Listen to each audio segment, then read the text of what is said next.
So guys, मैं हूं शोभित और आज के वीडियो में हम बात करने वाले हैं मोहित से। मोहित को फ्लीट में स्पॉन्सरशिप मिली है, लेकिन स्पॉन्सरशिप का डिस्कशन करने से पहले हम इसका इंट्रोडक्शन जान लेते हैं। मोहित, अपने बारे में थोड़ा कुछ बताओ। सर मेरा नाम मोहित यादव है हम्म। एंड मैं रेवाड़ी हरियाणा से हूँ। हम्म। मैंने 12वीं अभी 2023 में पास करी थी। 80% ओवरऑल एंड पीसीएम 78.3। हम्म। तो जैसे ही 12th पास करी मेरे मेरे फादर कैप्टन है मर्चेंट नेवी में। ओके। और मेरी मदर हाउस मेकर हैं, तो हम्म। मेरे को पहले से ही आइडिया था कि फील्ड कैसी है, कैसे जाना है, कैसे नहीं जाना। हम्म। तो मैं पहले से प्रिपेयर्ड था, जैसे सर कहते हैं प्रोएक्टिव डिसीजन। तो मेरे को पहले से पूरे प्रोसीजर पता थे। मैंने 12th से रिजल्ट आने से पहले ही डिसाइड कर रखा था मेरे को कहाँ जाना है, कहाँ नहीं जाना। हम्म। तो मैंने पहले ही सर से कांटेक्ट कर रखा था। हम्म। मेरे बोर्ड्स ख़त्म होते ही मैं 2 दिन बाद यहाँ सर हॉस्टल पे आ गया था और हम्म। 3 महीने लगातार प्रिपरेशन करी थी। अच्छा अच्छा। मतलब तुम्हें एक एज पहले से मिला हुआ था, क्योंकि पापा मर्चेंट नेवी में, तो एक आइडिया तो था ही पहले से कि इसमें क्या क्या रिक्वायरमेंट होती है। Yes sir. तो वो एज का तुम्हें यहाँ पे आने के बाद फायदा भी मिला, क्योंकि तुमने 12th अच्छे से प्रिपेयर किया था, तो प्रिपरेशन में भी ज़्यादा प्रॉब्लम नहीं आई होगी। अप एंड डाउन वाली जो चीज़ है, ये तो श्योर शॉट रही होगी।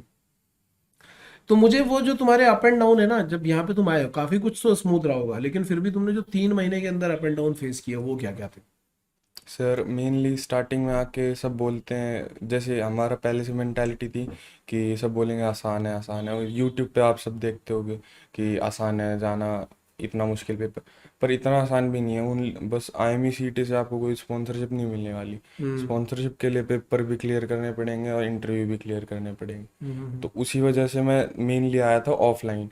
ऑनलाइन क्लासेस भी अच्छी हैं पर मेरे को सूट नहीं करती। एक अलग एक्सपीरियंस मिलता है ऑफलाइन क्लासेस में। हम्म। अलग अलग यहाँ पर बहुत सारे टीचर्स हैं। ऐसा नहीं है बस एक मैम है उनसे ही इंटरव्यू देगी है।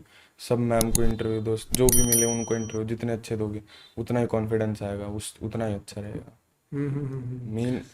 तो इंटरव्यू, क्योंकि मुझे बहुत अच्छी तरीके से याद है, जब तू आया था ना, जब हम लोग पहले वाले लेक्चर में डिस्कस कर रहे थे, तब मैंने तेरी बहुत खिंचाई करी थी कि तू नहीं करेगा, कर नहीं पाएगा, तेरे पापा हैं तो इसलिए तुझे बहुत प्रिविलेज मिल रहा है। तू भी घर पे बोल रहा था कि नहीं नहीं सर, मैं प्रिपेयर्ड हूँ, पर्पस है मेरे पास। उसके बाद तेरा पहला इंटरव्यू भी जब लिया गया था, वो खराब था। बिल्कुल ख़राब था। तो पहले इंटरव्यू के बाद तुझे कैसा फील हुआ? क्योंकि तू तैयार तो पहले से ही सोच रहा था, लेकिन पहला इंटरव्यू जब गड़बड़ हुआ, तब उसके बाद तुझे कैसा लगा?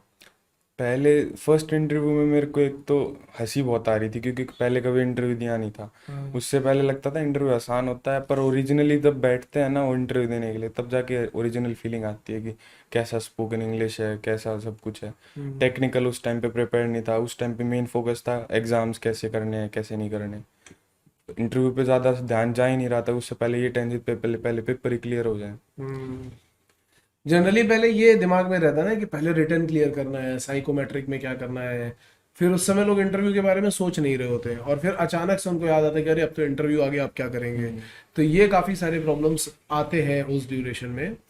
तो जो 3 महीने की तूने प्रिपरेशन करी, उसमें तूने इंटरव्यू भी किया है, रिटर्न भी किया है, एमयूसीटी की प्रिपरेशन भी करी है। बहुत लोगों के लिए हौच पौच हो जाता है। मेरे लिए भी था सर। बीच में मैंने आपको भी 1 2 3 बार बोला था कि सर अभी मेरा पेपर भी आ रहा है, उसके बाद इंटरव्यू भी है, आईएमसीटी भी है। हम्म। कैसे मैनेज करूँ, कुछ भी मैनेज नहीं हो रहा। पढ़ाई कर कैसे मैनेज, कुछ भी मैनेज नहीं हो पा रहा था। उस टाइम बहुत हौच पौच हो गई थी। हम्म। फिर सर ने बोला पहले तेरा मेन गोल क्या है।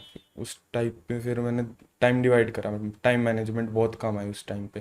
कब क्या चीज़ करनी है, सारी चीज़ डिवाइड। एक चीज़ के पीछे पड़ गए तो दूसरे में पीछे छूट जाएगी हम्म।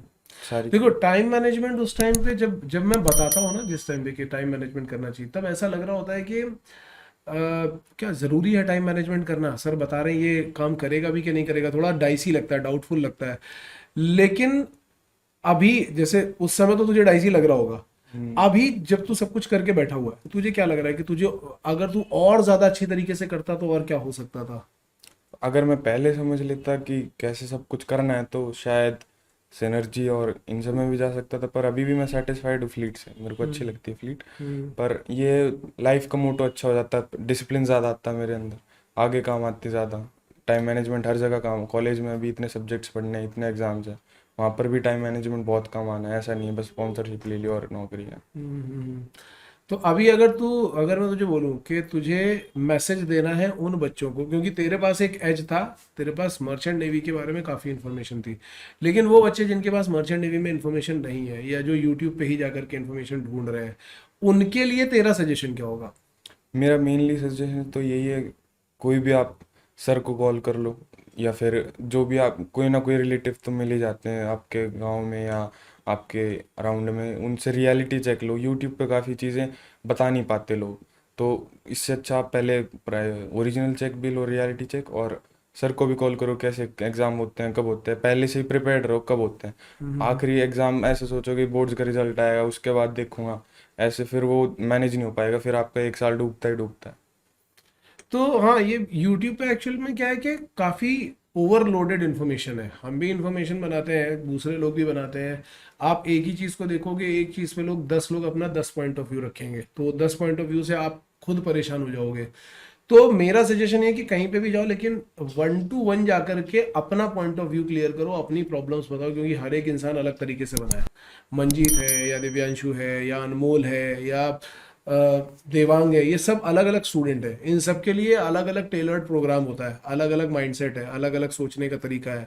तो वैसे ही सबका अपना अलग अलग तरीका है। मेरे हिसाब से आप सभी लोगों को अपना प्लान, अपना प्रोग्राम अलग बनाना चाहिए। एक जनरल प्रोग्राम के तहत मत जाओ, अपने लिए एक कस्टमाइज प्रोग्राम बनाओ, लेकिन हाँ, एम ये रखो कि मुझे फाइनली यहाँ तक जाना है। यस। इसके अलावा तुझे फ्लीट के अलावा तूने और किसी कंपनी में ट्राई किया? यस सर, मेरे रिटर्न तो बहुत सारी मेरा रिटर्न बस एक वॉल्यूम का क्लियर नहीं हुआ, बाकी मेरे सारे रिटर्न्स क्लियर थे। पर अच्छा। मेरे को स्टार्टिंग में ही फ्लीट, मेरा फर्स्ट एग्ज़ाम फ्लीट का ही था, हाँ। और फर्स्ट इंटरव्यू भी फ्लीट का ही था, और दोनों में फर्स्ट में ही हो गया। तो फिर उसके बाद पेरेंट्स ने भी कुछ बोला नहीं कि आगे जाओ, रिटर्न सबके क्लियर हो गए थे मेरे ओके। Except volume. और इंटरव्यू के लिए बस मैं फ्लीट के लिए गया था, बाकी रिटर्न्स तो मतलब क्लियर थे। पहला इंटरव्यू भी तेरा क्लियर हो गया पहला था? इंटरव्यू मेरा फ्लीट का ही था। चलो, तो ये बहुत अच्छी बात है, कॉन्ग्रेचुलेशंस थैंक मोहित। और आईएमआई तो वैसे पास में ही है। यू। Yes sir. ठीक है। डेफिनेटली हम प्लान करेंगे वहाँ तक आने आने के लिए और मिलने के लिए। And all the best for your future. Thank you okay. Sir. Thank you sir.